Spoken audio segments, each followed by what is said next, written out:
French President Emmanuel Macron's fourth visit to China has turned into a sharp diplomatic reality check, with Chinese President Xi Jinping using the Beijing talks to underline what he called the need for mutual understanding and support, while firmly asserting China's own worldview.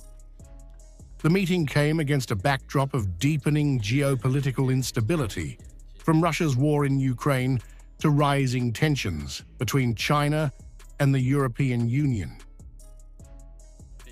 Welcome, President Macron, on your fourth state visit to China.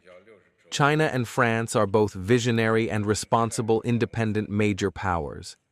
China and France should demonstrate their responsibility, uphold the banner of multilateralism, penetrate the fog of uncertainty, and firmly stand on the right side of history. At the heart of their discussions was the war in Ukraine, an issue Macron described as a vital threat to European security. The French leader pressed Beijing to support a ceasefire, even calling for a moratorium on Russian strikes targeting critical infrastructure. We extensively discussed Russia's war of aggression against Ukraine.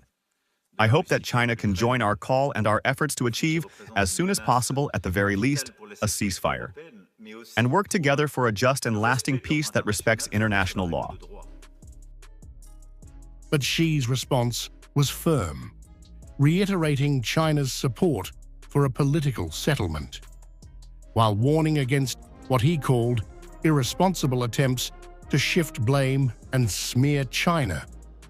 Beijing repeatedly emphasized its role as a constructive actor, not a party to be pressured.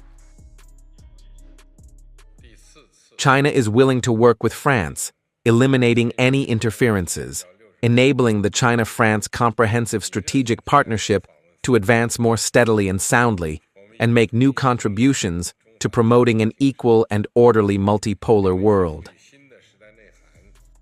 Beyond Ukraine, Xi used the meeting to deliver a broader message on China-EU ties, urging Europe to maintain independence and self-reliance, reject protectionism, and pursue what he called win-win cooperation.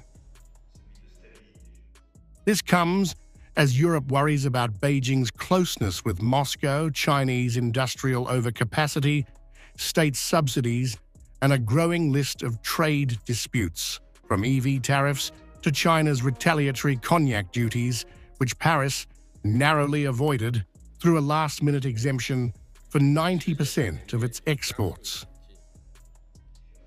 As Beijing and Paris signed 12 agreements, the optics were warm, but the undertone was unmistakable. In a world divided by war, economic rivalry, and competing power centers, Macron may have arrived seeking Chinese cooperation. What he received instead was a calibrated reminder of Beijing's terms, its confidence on the global stage, and its expectation that Europe rethink its approach.